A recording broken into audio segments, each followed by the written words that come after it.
Hey, what's going on, gang? Good afternoon. Hello. What's good? My name's Alan Cox. Thanks for being here. Good afternoon. Welcome, welcome. Say hi to Bill Squire. He's here, too. Creepy hugs, everybody. Creepy hugs. Mary Santora is out. Bridget Linton from your Cleveland Browns is right there. Look at me representing today, too. Representing in your brown shirt. Sure am. The elf. Who can instill more fear in an opponent than an elf? The mighty, mighty elf. The mighty Brownie himself. Brownie the elf, yes. You're still running all over the place, though, with the Cleveland Browns. Sure am. Yes. All right, the home opener was a little shaky. I was a little nervous that was going to be what the season would come out to be. But, hey, we got to win in Jacksonville. Got a big matchup this weekend against the Giants. We'll get back on track. People do get nervous when things go south pretty quickly. Yes. With all the things at stake. The home opener was not pretty. Right. It was a very not pretty game. Fortunately, Jacksonville wasn't pretty either, but it was a win. But it was a win. Yeah. A win is a win. Fortunately, you're skilled enough where you can get out there and spin it into something. Oh, of course. Right? Always. You can take straw and turn it into gold, exactly. as it were. And with my job with the Browns, it's more of like, yeah, so we lost, but we had Machine Gun Kelly there, and we had the Black Keys. Okay, I had a problem with that because you guys had the Black Keys there, but you had Machine Gun Kelly playing guitar. When you have the Black Keys who are like guitarists, like one of them is like a great guitarist, and like, I mean, no offense to Machine Gun Kelly, I'd rather have the Black Keys playing a little guitar. You mean the Black Keys weren't playing guitar? No, they were smashing a guitar. And See, you must have left early, which I'm not going to hate you for. Because I wasn't there. I just saw it on social. Okay. Because they did end up coming out for a surprise performance in the third quarter. Oh, okay. And they did play. Okay, so however, they're a lot like, of people this left by game's that going time. real bad. We need to get out there. And play Black something. Keys, Yeah. go do something. At that point, a lot of Browns fans have already left, though. Yeah. So they might have missed the Black Keys performance. Look, another Representation. Are those considered fair weather fans, or are those people are like, I got to, let me salvage the rest of my Sunday? Is that what it's, some people stick around the whole time. They do. And Browns fans get real mad. And I'm right on the sidelines, and so I hear the fans that are in the front row. I mean, they are just cussing up a storm. They're yelling at Kevin Stefanski. They're yelling at players. I'm like, dang, the passion that you have, and you're like speaking to these people like they're hurting you personally. Is it passion or is it? I was just going to say, anger? this is her genius there with the spin. Yeah. That's a sports fans are just hurling expletives at people that they'll never meet, or it's not like Stefanski's like, what? What did that guy say? What am I doing wrong? It's passion. Yeah, passion. Sports passion. Right. Like thug passion back in the Tupac days. The most passionate fan base in all of the world. Indeed. The Cleveland Browns. The Cleveland Browns. Well, now they're over there at, was it Brownsbank Park? It's called, what's the stadium called? Huntington Bank Field. Huntington Bank Field. It's going to take me a minute to get used to, because for a while it was First Energy Stadium. Yes. And then I had to get used to saying Cleveland Brown Stadium. And now I have to get used to saying, welcome to Hunter Bank Field. Field, yeah. Field, no stadium, field. What was it before First Energy? I mean, I think it was Cleveland Brown Stadium. It was just called Cleveland. Yeah. I think I was here then. Yeah, it was Cleveland Brown Stadium. Then it was First Energy, and then back to Cleveland Browns, and now Hunter Biden Field. Wait, was the OG name Cleveland Brown Stadium? Yes. So that was pre-naming rights era. There was naming rights in that era, but like nobody bought it until the First Energy one until like 2013 or 2014. It was First Energy Stadium for a long time. Okay.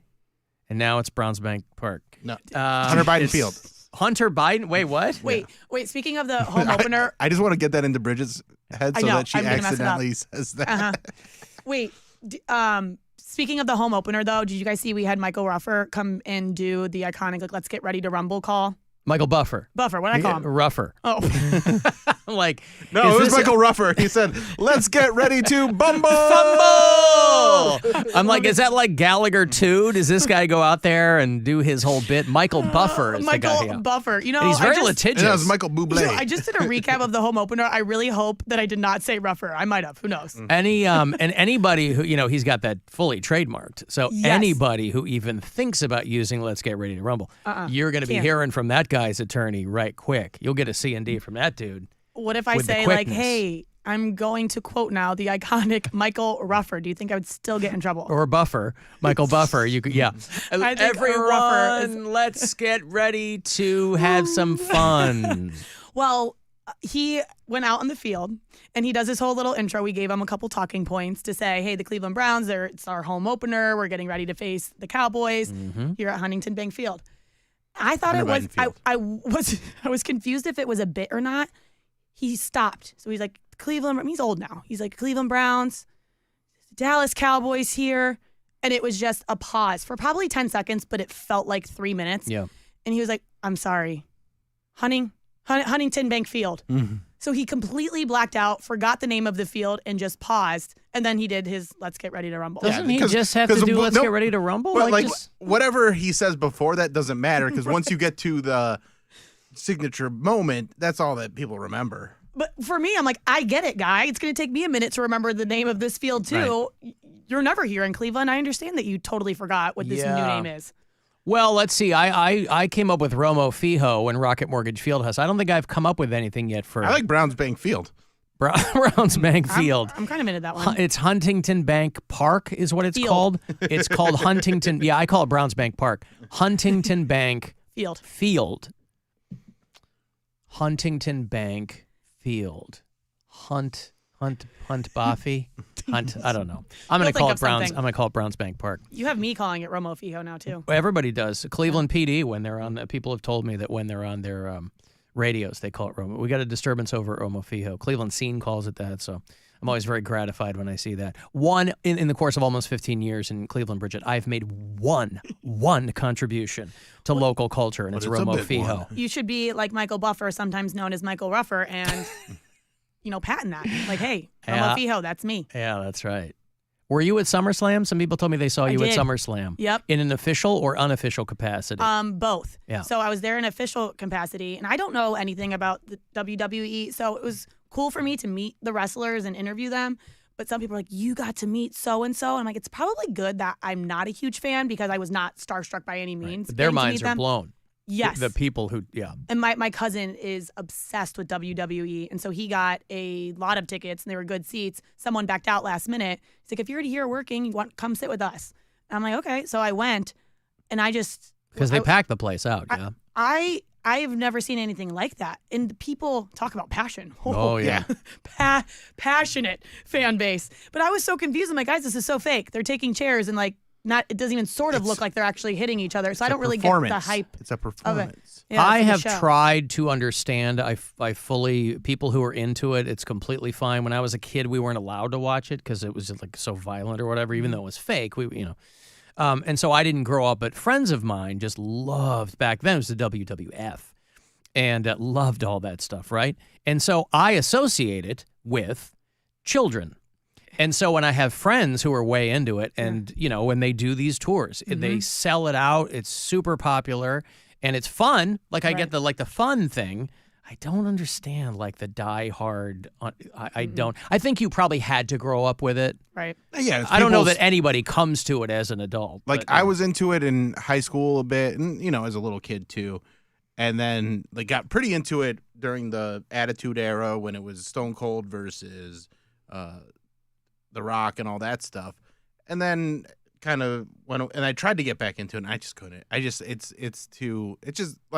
It's too time consuming more than anything to know. Yeah. You have to watch every single week. You got to run a flow chart. It's like so the much. Storylines. Yeah, the storylines are just because they'll be like, well, this guy's with this, and then this happened, and this happened. This I'm like, I don't have the time to link this all back together and get back into it. I think they're great athletes. I think it's an incredible performance. It's just I can't get back to it. That's how I was. I know there was one. It was two females fighting each other, and they were basically fighting over a guy. Yeah, in real life, that. They're both I married. actually caught that and one. I was like, wait, I'm confused. It's a storyline. Yeah. I'm like, oh, okay, yeah, got it, guys. Yeah, there's a lot of suspension of disbelief where, you just go. I'm just here for I want to see the action. I want the stories to be good. The spectacle. It's a lot of fun. So I get why people are into it, but I'm so far removed from it that I've never been able to fully get back to that place. Once Rowdy Roddy Piper died, I was out. Oh. Mm-hmm. That's sad. I actually compared them to Chris Browns Benoit for fans me. because I'm God. Owen Hart. I'm like, these people are like so crazy about it. I'm like, they're like dressed up as the wrestlers too. Like people got so into it. And I'm like, yeah, but you look at Browns fans, we're running around barking all the time. People are probably looking at us like, it's all cosplay. It's fine. Why are these people so crazy? People spend have your time their and your escapes. resources they have however their you. hobbies. Yeah. They have their, it becomes their personality, and if it makes them happy, then I am happy for them. Yep. There you go. They put a ton of money into it. They put it's what makes them go. So enjoy it. And you might run into Bridget Linton or Michael Ruffer over there at Browns Bank Park. All right, listen, you want to see Bridget on Instagram. She's Bridget_Linton8. Yeah? Yep, you got it. Hey, a lot of pictures of you with little kids. It's sweet. Yeah, probably my nephews. Oh, is that what it is? Family. They're Love not them. random children who recognize you? Yeah, usually I don't go up to them. Browns lady. Come on over here, children. Yeah, Let's get all the photos. It's Halloween. All right, we're going to take a break. If you want to send a text, 35192. To do that, you can watch the show live. Go to the Alan Cox Show YouTube channel, and we'll be back. It's the Alan Cox Show. Everywhere.